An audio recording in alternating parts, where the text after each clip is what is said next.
Hello, all, and welcome to that InboxArmy podcast. I'm your host, Scott Cohen. With me is the Bob to my Doug McKenzie, my co host, Garen Hobbs. Garen, how are you doing today?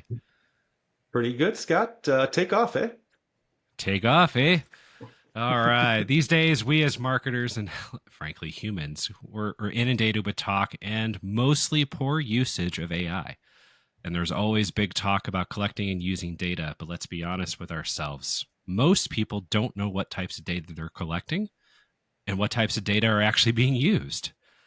Which means the following statement is true for AI, CDPs, email programs, you name it. Garbage in, garbage out. And it's a mess. So today we're going to be talking about what to do with that mess of data you're likely holding on to. With that in mind, in the guest chair today to discuss all things data and email marketing and maybe some other things is new dad, Chris Behrens, founder and CEO of BearMail. Chris, welcome to the podcast. Thanks so much for having me, Scott. Really excited to be here. Heck yeah, we're excited too. But before we get into the weeds and start nerding out about data, I love to learn about people's journeys. So, how they ended up to where they are today. Tell us about your journey to today and BearMail. Yeah, absolutely. So I like to say that email found me versus I found email. And I think that's probably a That's pretty true. truism for most everyone in the industry. I don't think you set out to find email necessarily when you're going out from college, but I got a degree in marketing and analytics, and my first job out of school was as a CRM analyst at a larger advertising agency.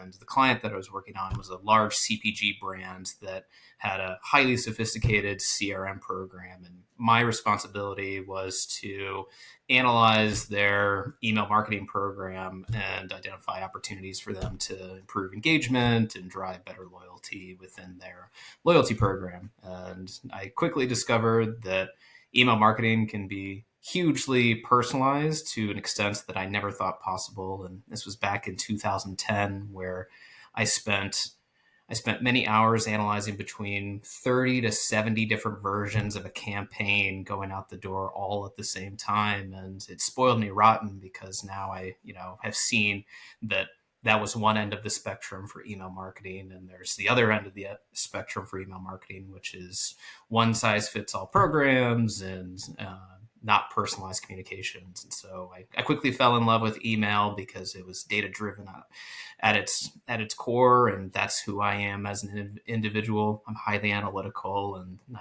I love math. I love numbers, and email to some extent is largely has always been about the data and reaching the consumer and knowing who they are to deliver a better experience. And I love email, and I've been in the space ever since. I gotta say that's what I love about our industry. It's folks of different interests, different proclivities, different backgrounds. It's such a seductive addiction, no matter what you're into, right? If you're the analyst, if you're the numbers geek, hey, have at it. There's worlds of data to dive into there. If you fancy yourself more of a psychologist, and for you, email, it's really figuring out what it really takes to compel people to action. Again, there's everything there for you as well. I'm always surprised, just the diversity of background we find with people in our industry. So love to hear your story, Chris. Absolutely. I think there's a place for everyone in email, like you said, and that's what makes the industry so fun is that you have people from all diverse backgrounds when it comes to business or marketing or psychology or even unconventional degree programs where school degree programs don't really define how you enter email. There's so many different entry points for why you fall in love with email and why you stick around email. And frankly, I can't ever think of a reason why I would want to focus on anything but email and CRM space. So, Same. Yeah, you get some CRM a little bit in school, but I mean, I was a corporate communications major and then I was a copywriter. And then I went, wait, I actually know what works in this channel. This is cool. Right. I mean, I'm old enough that I was writing TV and radio ads in my early career. So, nobody does those things anymore. But to your point, email found me. Right. It's like, oh, you're writing the emails. Why don't you do them? And next thing I know, it's been 17 years of a career. So there you, I keep, Garen and I talk about this all the time because he's been doing it longer than I have. And it's like the gray hairs show all the bad reports and failed tests and everything else that we've run. But you wouldn't change it. It's just that I absolutely would not. we come from all walks of life, and there's something. It's like a little bit of like a fraternity, sorority type thing. Like once you're in email, you're like, I'm in the club. So it's Cultish. It is yes, cultish. it is a little positively cultish. Let's put it that way. Yeah, absolutely. Yeah, no Yes. Jonesboro here, but yes. Yeah, exactly. Well, let's dive into that nerddom. You say you love data, you love analytics. There's a ton of data everywhere. You're working with folks who have a ton of data, and they simply don't know how to use it, right? They simply don't know what they're sitting on. So I always like to paraphrase Inigo Montoya. Let's go back to the beginning. Where do you, Chris Behrens, start with data? It's a great question. I think clients are always tempted first to try to figure out how they utilize all of their data that they have about consumers and subscribers. And the first place I always start with data is, what are we looking to accomplish in the first place? And then how are we going to use that information to do something different with our programs? And if we don't have an answer to that, to me, the data is not relevant to talk about at this point in time. I think that's the temptation that most clients I work with go down, is that they want to know everything they can about consumers. And that's great. But if we're not going to use that information to do anything differently, then that information is just information for your headspace, and you don't really have anything relevant to do with it besides know the information in your head. So from my perspective, I always like to decide what are the goals of our marketing programs, and what are we trying to get our subscribers to do, and also most importantly, what do they want to do? They've signed up for communications with your brand, and they have an objective for what they see themselves doing with your brand, whether it's buying your products or engaging with your brand on a deeper level. And so figuring out a consumer's motivations is first and foremost. My number one objective is to figure out what do consumers want to achieve, and what does the business want to achieve, and how do those two things intersect to deliver some value for the program.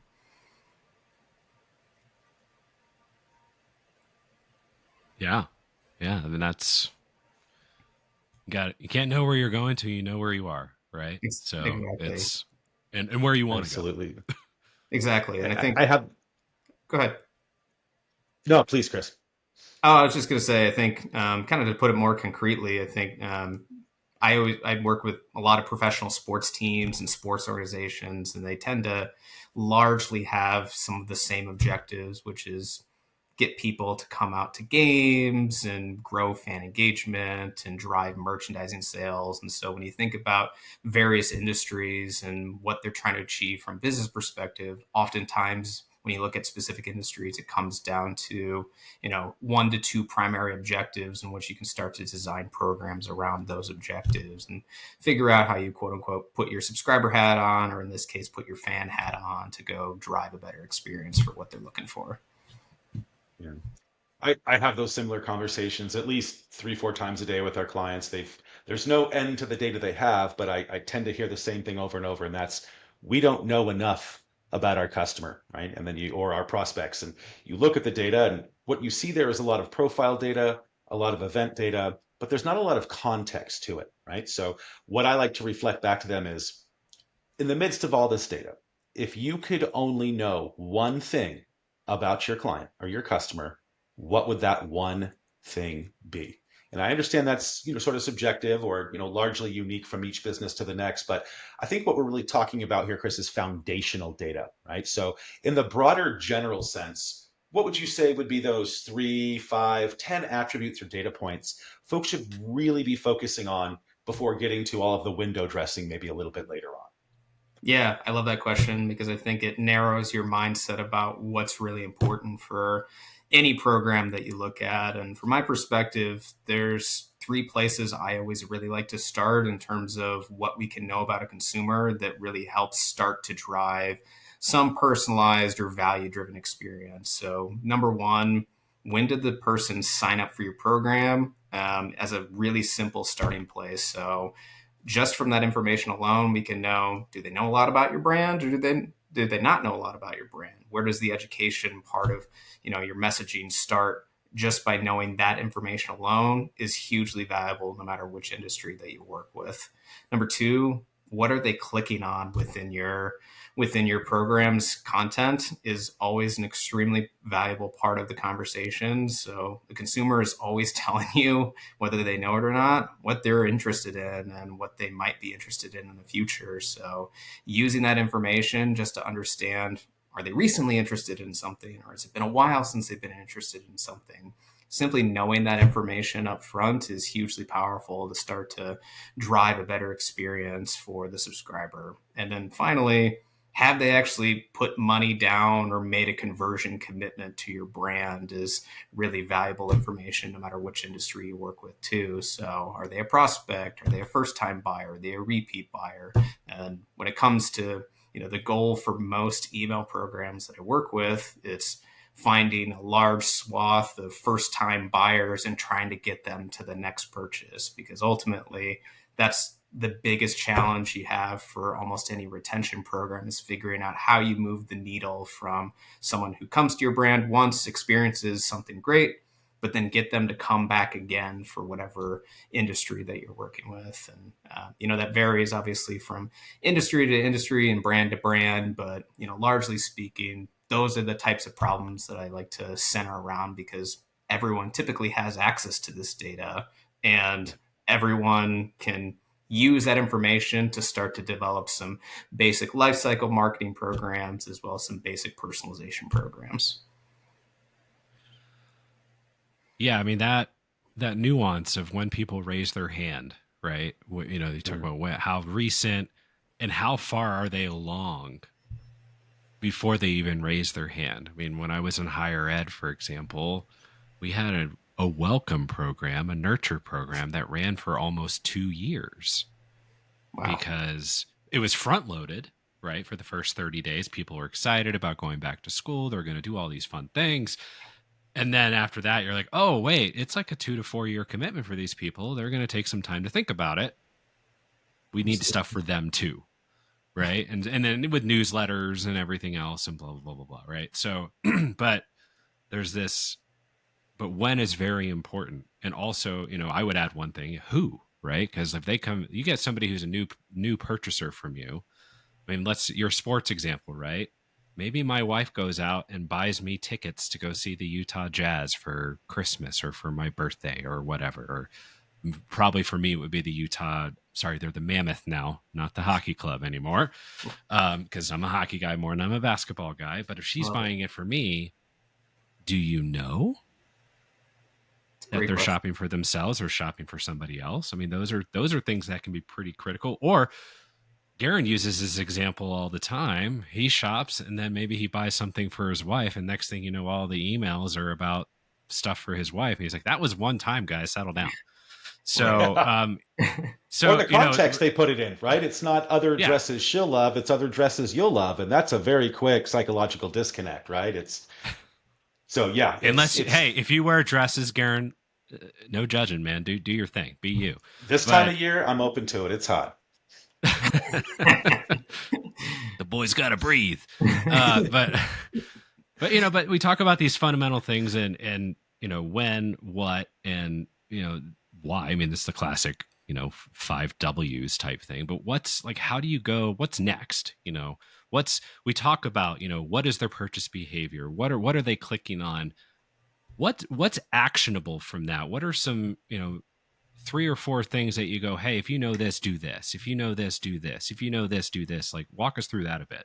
Right. So let's just take a sports example, right? Let's say we've got a person who has made one previous ticket purchase. They've been signed up for email for a while. They're regularly engaged with the program. They open and click regularly. They're just not ready necessarily to put money down again, or they haven't done so in a while. So with just those 3 pieces of information that we talked about, meaning they've signed up, when they signed up, what they're doing from an email frequency perspective in terms of their engagement, as well as whether they purchase or not, we know that they care enough to put money down for the team. Your example's perfect, Scott, that we actually will know the information about whether it's you who put down the money for the tickets or whether you're just an attendee who's come along for the ride, right? Because that's a totally different mindset in terms of, potentially your your commitment level to the team if you're being brought along for the ride or being gifted the tickets versus if you put the money down to go buy the tickets. So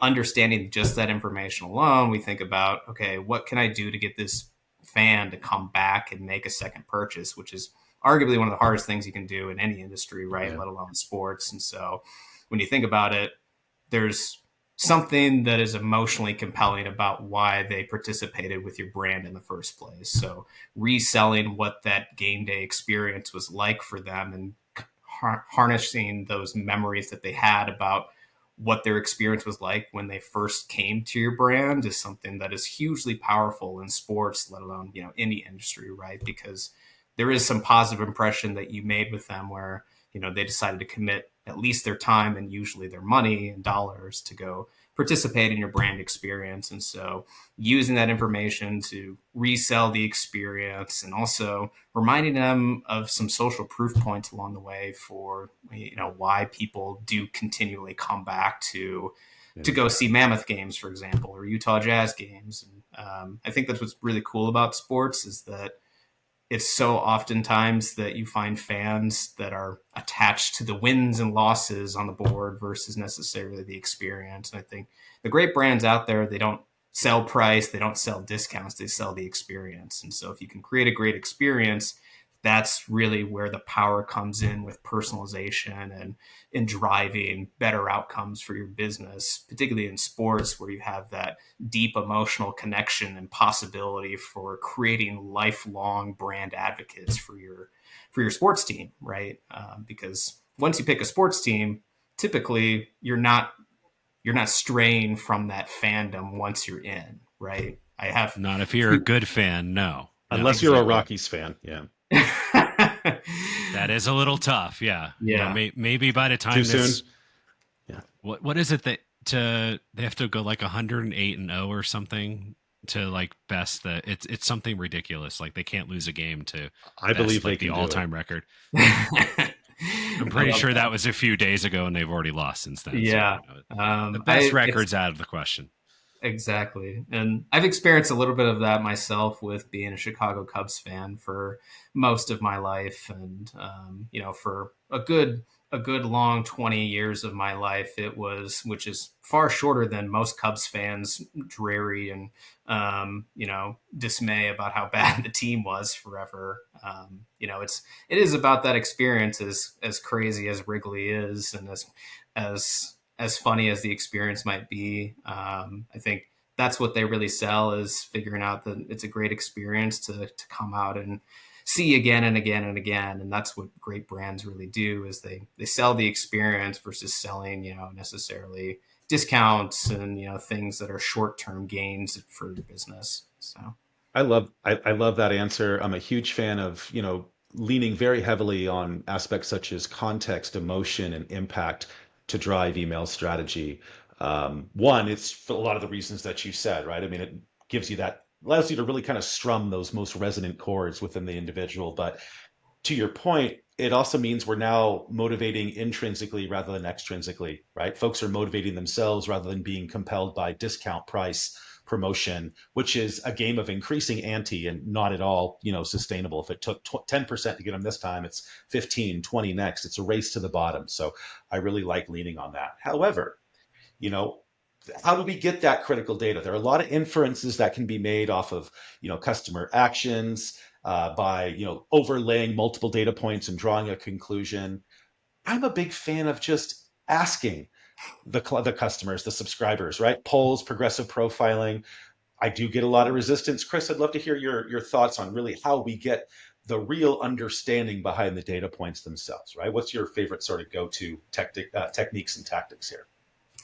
You hit the nail on the head, Garen. Zero-party data is my favorite space to explore because if you ask consumers what they're feeling, generally they will tell you, particularly if you make it a fun and engaging experience. I think Everyone thinks about asking for data as the dry and boring survey in which you lead someone to a Survey Monkey page and slowly integrate those insights back into your Yes. ESP to go activate. And there's so many more fun ways to do it, particularly when it comes to email, and simply, asking someone with a simple yes no poll and an email can be a hugely powerful driver for understanding what you're going to do with the person next. Simply asking, have you been out to a game? Yes or no. Yeah. If we don't know that information, and we can use that decision split to say, you've been out to a game.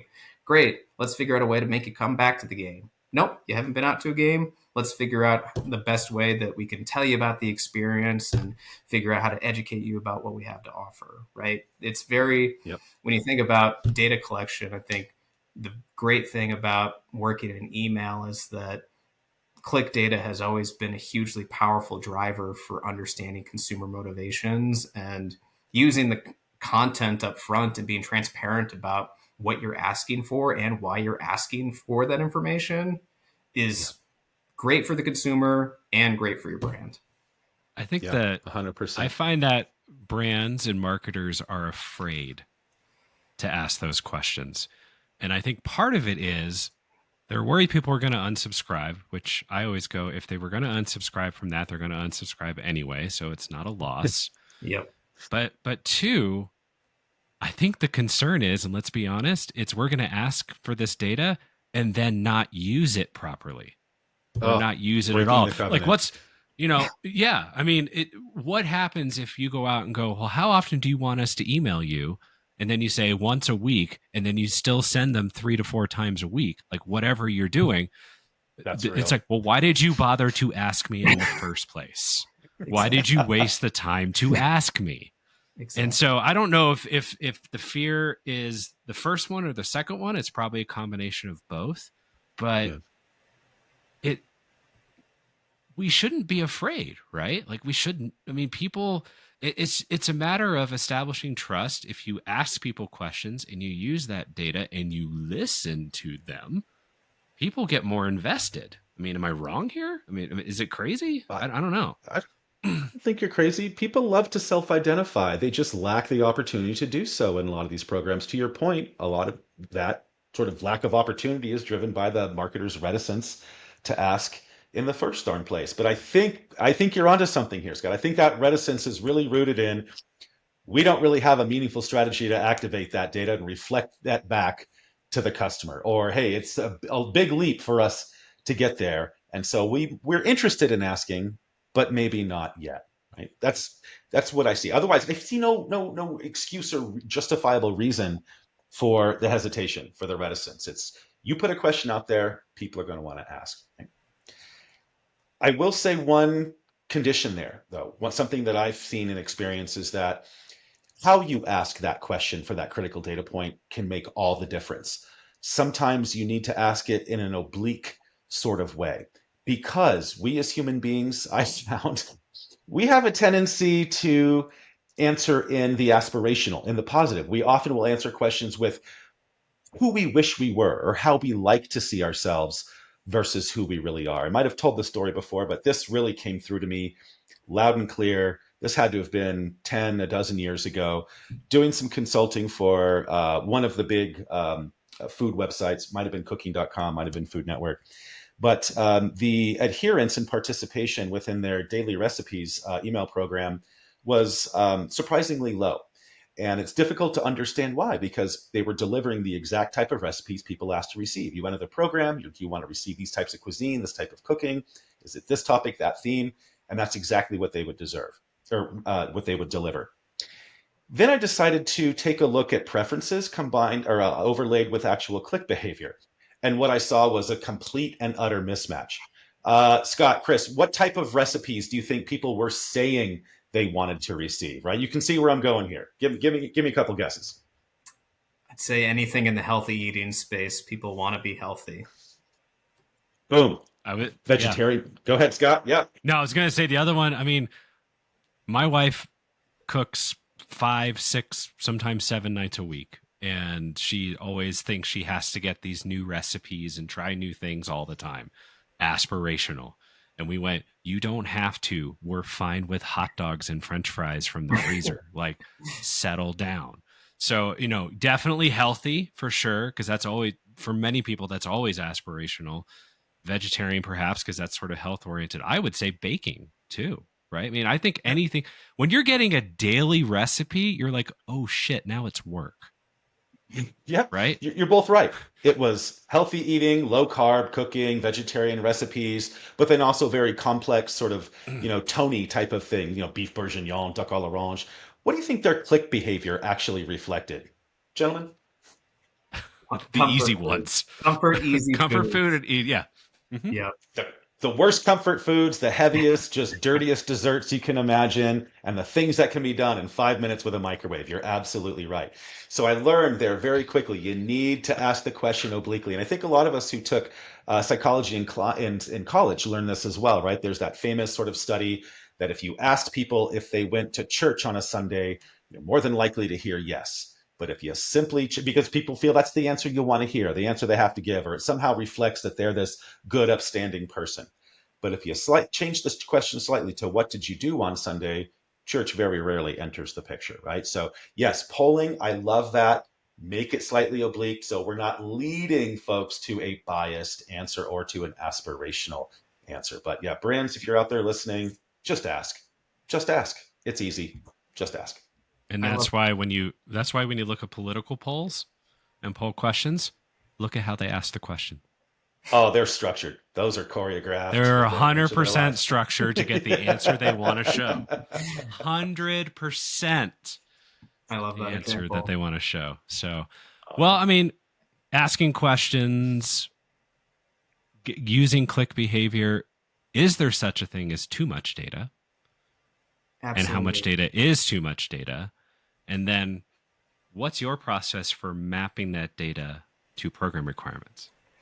It's a great question. And to quickly revisit, actually, Garen, I know that you had your story about working with Food Network about the recipes and figuring out, how, kind of relating back to the question, how much data is too much data. I have my own story related to that as well, in which, what people say is different than what they actually do. So I was managing the email marketing program for Famous Footwear, and we built a preference center in which we asked, what type of content would you like to receive? And it was very simple. It was either women's shoes, men's shoes, or kids' shoes. And overwhelmingly, the individuals who applied the preferences in the preference center indicated that they'd like to receive women's shoes. And when you look at the individuals who were actually selecting those requirements for the preference center, what you found in their behaviors is that they were predominantly not purchasing women's shoes. In fact, their predominant behavior was to purchase kids' shoes. And when you think about the consumer who's buying for moms shoes, it's moms with kids, right? They want to receive inspiration for themselves because they want to shop for themselves, but ultimately where their dollars are going is to make sure that their kids have shoes every back to school. And so when you think about the framing for your question around how is the question asked, so we can use that information to positively influence the behaviors that we want to, the question framing is absolutely critical. So I love your example from Food Network. So I just wanted to circle back to that. No, yours as well, right? There's what you want, what you like, and then there's what you actually buy, and those two things don't always agree. 100%. Well, I'm not a religious guy, but I was almost a religion minor in college, and there's the famous St. Francis of Assisi line, always preach the gospel at all times, if necessary, use words. And that's, if we're summing this up, it's like, well, they're saying they want to get women's stuff, but the gospel is they're buying kids' stuff. Exactly. I love that. That's awesome. And going back to your questions. I would argue, Scott, you are a religious guy. It's just golf and email are your religions. That's all good. Yeah. I do pray to the email gods a lot. That is true. Every time you hit send. Yes. I love that. Every time you push send or schedule an email, you are praying to the email gods that it's going to go out to the appropriate audience at the right time. There are no atheists in foxholes, nor no atheists at the point of clicking send.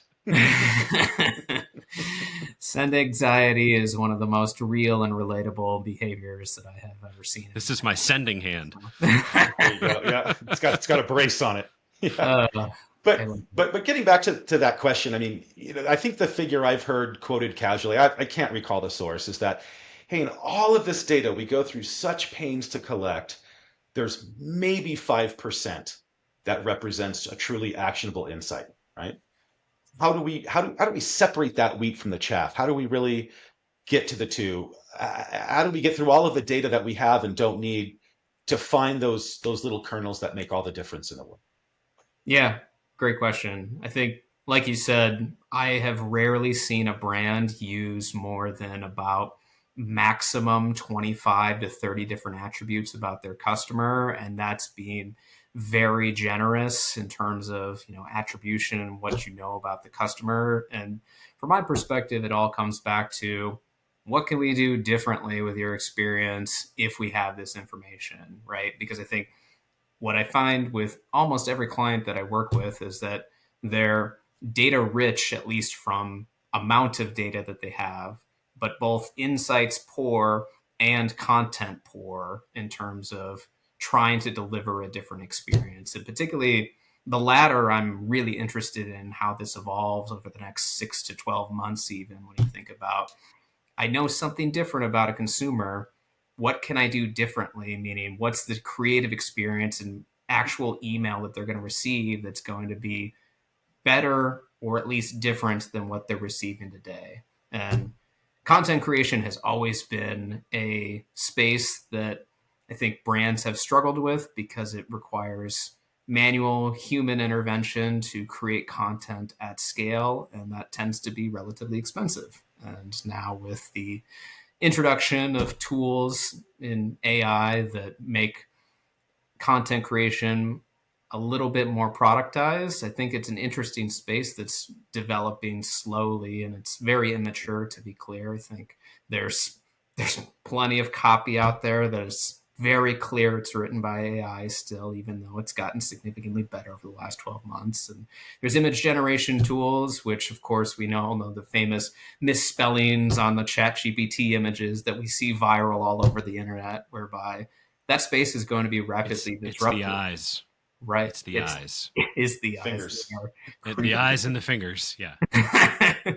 Exactly. Exactly. And I think that's the exciting part from my perspective is thinking about we usually know a lot about our consumers because we have so much data, but we're unable to deliver experience that's different because we don't have the manpower to go produce content that's different, and we don't have the capabilities to coordinate what that experience looks like, not just in email but across other channels. So I'm super eager and excited to think about what that space transforms to over the next year or so in particular. I know brands are starting to be far more mature in this space and far less manual in their efforts recently, but I think that's the space that really excites me the most.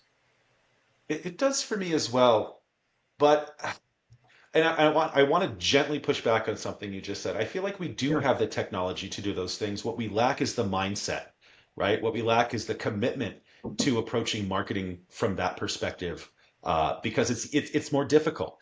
It requires thinking, right? Again, going to tell another story here.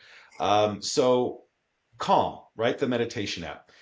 They were a client some years back when I was with another email platform provider. And one of the big issues they had was they were losing a good amount, and I mean somewhere around between 60 and 80% of their new subscribers within 15 minutes of first downloading and using the app. Think about what that's doing to their customer acquisition costs, right? But you look at the notices that folks are getting, the push notifications, the in-apps, the emails. It's within an hour or so or less of signing up, it's hey, it's time to meditate. Don't forget to meditate. Don't you want to meditate? Let's meditate. It feels burdened. It feels burdensome. It feels task driven, right? It also, to your point, feels like one size fits all. We're trying to push people to a mechanical sort of response. What we're not doing, and what is really easy to do, is thinking about the reasons why people would want to do that and tying the call to action to those specific reasons. Maybe it's get a better night's sleep. Maybe it's reducing blood pressure and stress. Maybe it's having a mental component to your physical workout regimen. Maybe it's finding 5 minutes in this increasingly crazy world to come to center for yourself, right? But what I found is if you just, going back to our early point, ask what's bringing them to meditation and then reflect the CTAs back according to their answer, it's no longer it's time to meditate. It's be sure to stay on top of your sleep goals by finding 5 minutes to meditate today. But we don't stop and do that. And AI is not doing that because we're not programming AI to think that way, right? Scott and I were at a conference a few weeks ago, and one of the most profound but simple statements really stood out to me, and that's AI is really nothing more than search engine results sort of generated, right? So in search engine results, there's no EQ in that, and that's what's really missing from all the AI is the EQ, the context, the understanding of feeling, the understanding of what motivates human beings to action and how that might differ across maybe 5 different sort of archetypes or personality types, for example. So I feel like we have the ability to do it, and heck, we even have the data if we bother to focus on it. What we lack is just the resolve or the commitment to doing something like that. I don't know, Chris, what do you think about that? I think that's a fair pushback. I think when you think about how a program is typically structured, you think about the way things have always been pre AI in terms of, campaign production and campaign execution. There was largely manual intervention at every step of the process to go develop a campaign brief, support creative production, get the campaign assets created in your ESP, build a target audience, send the campaign out the door, generate reporting and insights, and iterate. So it's largely been the same cycle for the entirety of email marketing existence. And so Yeah. having a disruption to your process, or rather an enhancement to the process in which you have efficiencies created along the way, where you say, instead of manually creating all of these steps along the way, we have some efficiencies in which we can begin to think about scaling our efforts and creating more time for creative thinking, as well as realizing what we want to go do. That's where the real power starts to come in. And I think, to your point, it doesn't have to be dramatic creative changes. When you think about what the experience looks like, it can be as simple as CTA changes or subject line changes or copy changes, which I think requires human intervention, of course, like you said, because ultimately AI is not an emotive tool at the moment. And, I will be simultaneously fearful and excited for when it becomes a more emotive tool beyond what it is today.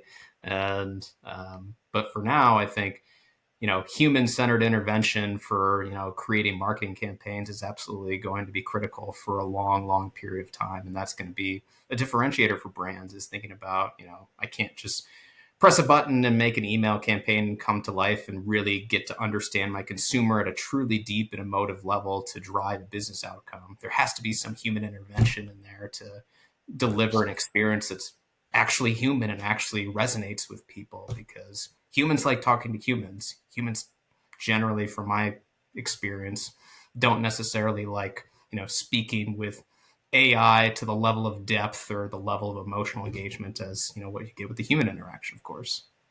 Unless it's Anna de Armas in the second Blade Runner movie, then Of course. Yes, I for one welcome our robot overlords, but I think you've touched on a key thing here, Chris, which is, and I've said this a lot. AI can tell you what, but not why. Yep. Once it can tell us why, like that's when we start getting a little worried. That said, the challenge for us human marketers is there are definitely people. AI can. The problem with email is bad email works, right? To a certain extent, bad email works. Yes. You just show up and you can make money. Yep. I mean, how else is spam still around, right? Why is spam still around? Because it's cheap and it works. It works enough that it pays for itself. So the challenge for us human marketers is we now have to be better than bad email from AI. Because if the client or whoever else is stepping in can replicate you without trying, that's a problem. So, us agencies, like, our value is, yeah, AI can get you here, but we get you here, way up. And if you can't get whoever you're working for or with from here to here, that gap is a problem for your skill set. That's a skills gap.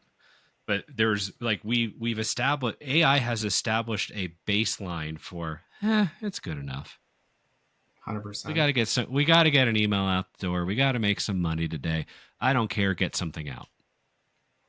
And It's that. I raised mean, it's the double-edged sword, right? But it's raised the floor for what's acceptable in email marketing today. It hasn't necessarily pushed it and raised the ceiling necessarily. And so that's where the human intervention comes in, like you said, is to figure out how your skills go beyond the floor of what AI can offer to add incremental value. And the floor will keep getting higher and higher slowly and slowly. So it's our job as marketers to figure out how we maintain a human connection and drive emotive value for what we're doing.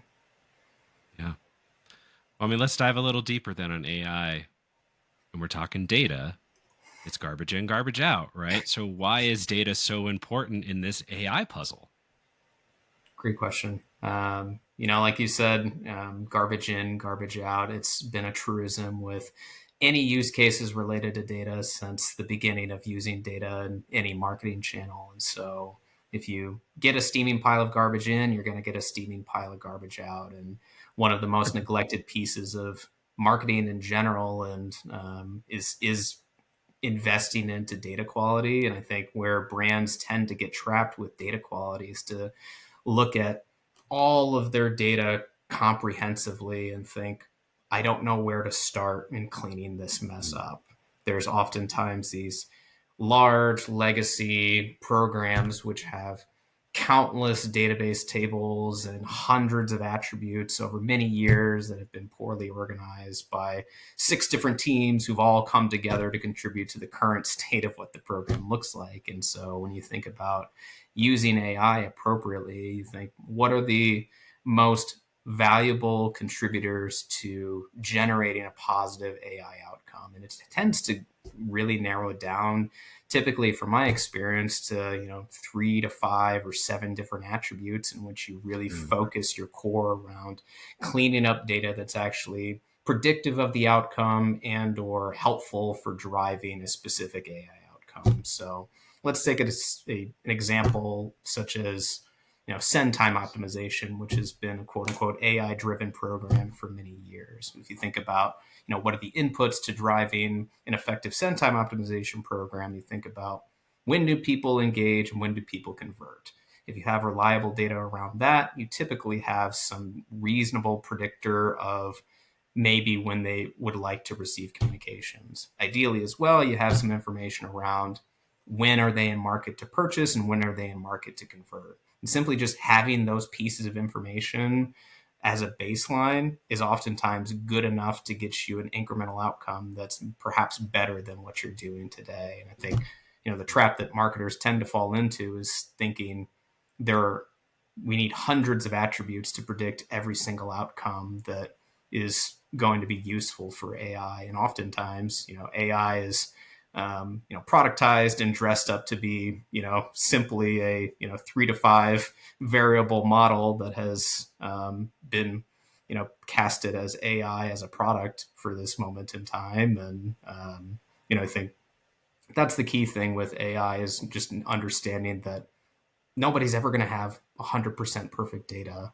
And that should never be the outcome for any program. Any marketer who claims they have 100% clean data, I largely am not going to trust at this point in time. I've had a couple of clients claim this, of course, but just narrowing the focus to understand what's going to drive your outcome is the most important thing.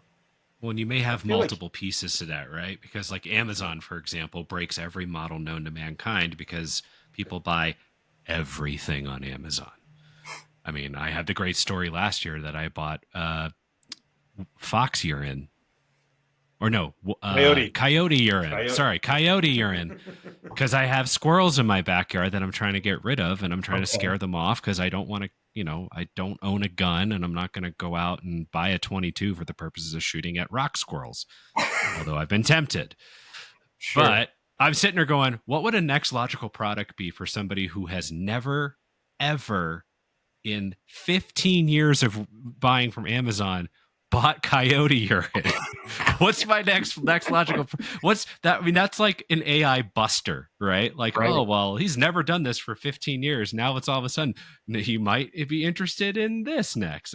It's Grits. hilarious to me, right? Yeah, but But I think about that, and then there's also you sit there and go, I'm trying to solve this problem, right? And so you get, rather than trying to think, if you have enough SKUs like Overstock or Amazon, or I even think of like department stores, right? You can buy all sorts of stuff from, not that there are that many anymore, but that the old department Sears of the world, right? Showing our age, but like, how would you go about with what we have now, going, oh, they've bought from every single department in the store, what's next? Like, Right. that's probably too big of a problem to try to solve. But you could go, hey, I want people to go, I've bought a lawnmower, how can I get them to buy a weed whacker? And Mm. then, or they bought this or that. Like, do you have to solve everything, or can you bite size it? And maybe that's the way to go. Exactly. And using, like you mentioned, you're not going to always have data to go predict an outcome when you're thinking about buying, your Coyote. You're an example is perfect in that you've never It blows up the model. Right. It blows up the model.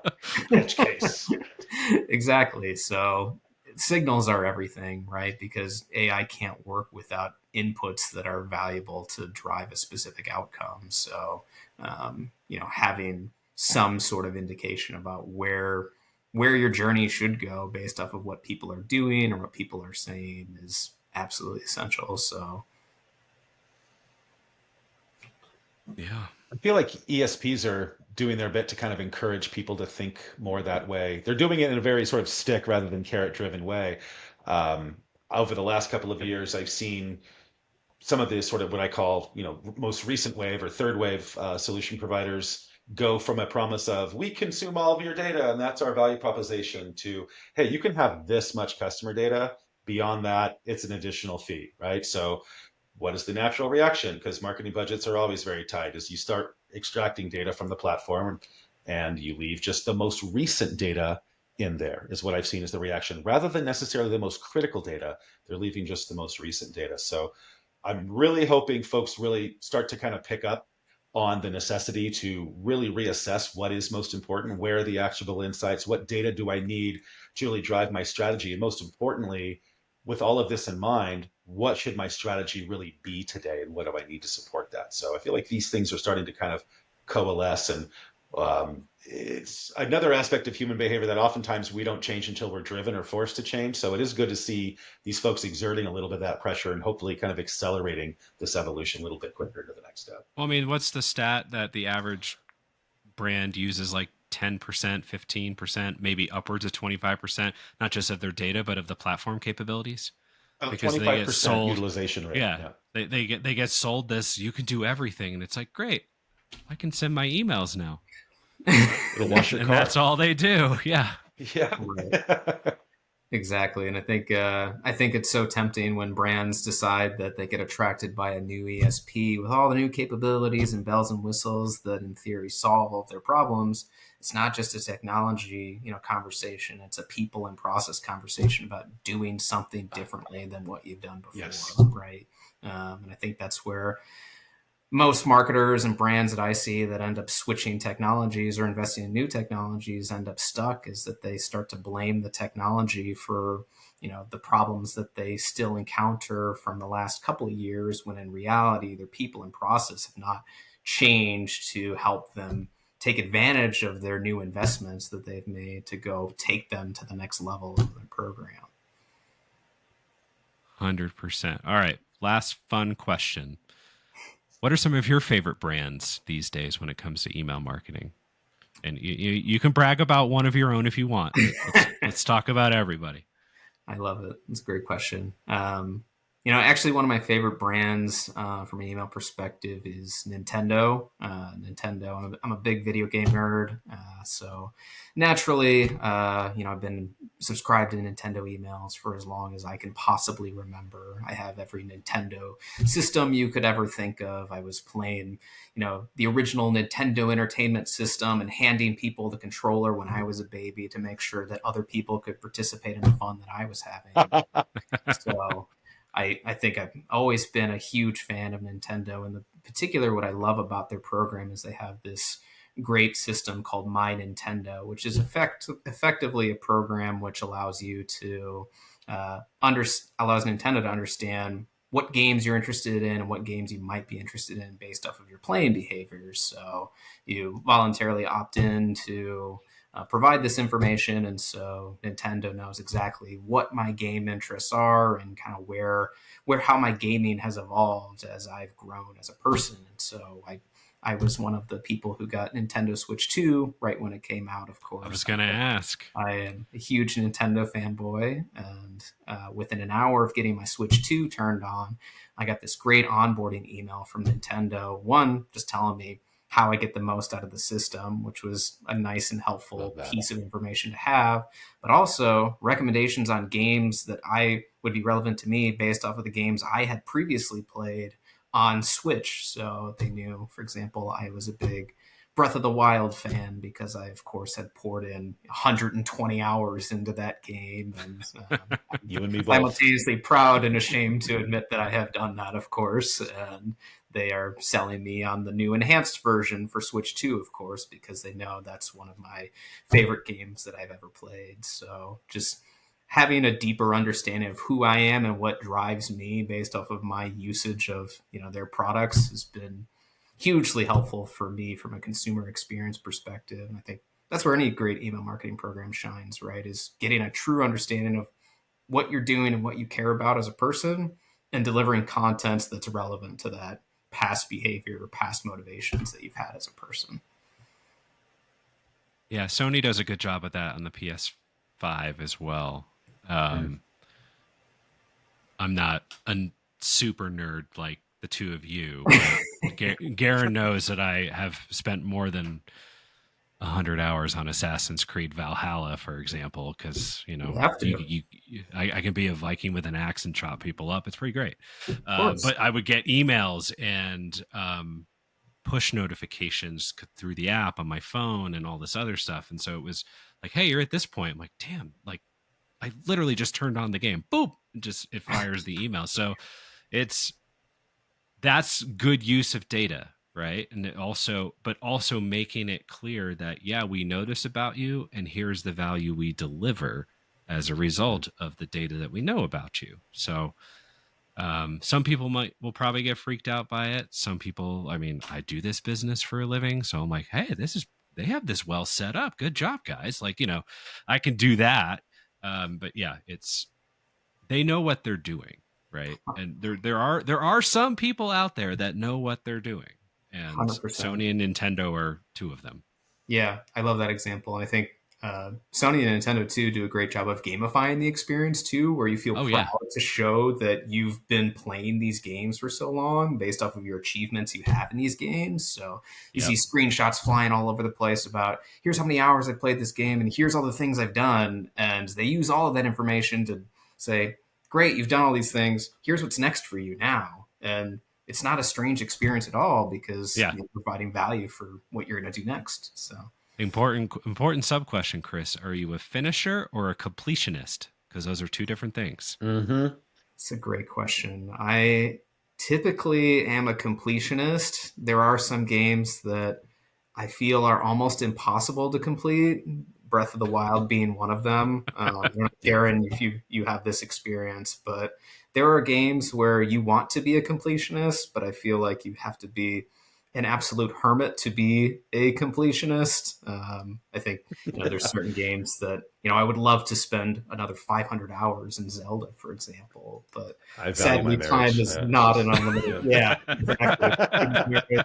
Having the kids, and there's other things in life, unfortunately. So I'm in between. Like, I'm like a 70% guy Okay. because, I feel like I do a lot so that the end isn't too ridiculously hard because I'm not a nerd. I'm the type that like put me on story mode. I want to enjoy the story and hack people apart. I don't care about making things hard Right. and all these other things because I'm doing it to get out of the day, right? I'm doing it to Yep. get to push everything out. I'm not.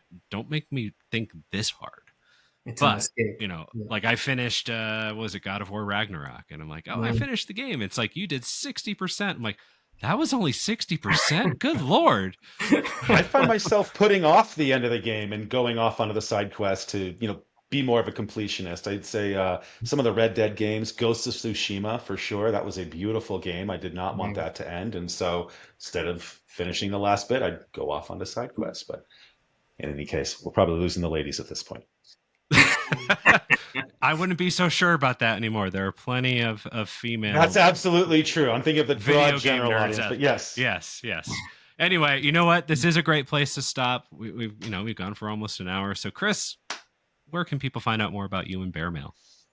Yeah, so people can follow me on LinkedIn. So my handle is Christopher Behrens, and I post content regularly there about email and SMS marketing, specifically for retailers and sports teams. I also have a new interview series I've launched called the Chalk Talk, which interviews sports marketers about how they're building Cool. email and SMS programs. So that'll be launching officially on Monday, the 16th of June. So feel free to check out the YouTube channel, which will be launching shortly, which you can follow along on LinkedIn for that. So when this goes live, it'll be in the past. So June 16th. If from June 16th on, go check it out. But thank you so much for joining us, Chris. This was great. And thanks to you, our listeners and watchers, for tuning in. If you'd like to learn more about Inbox Army, check us out, inboxarmy.com. Until next time, be safe and be well. Here's all. Thank you.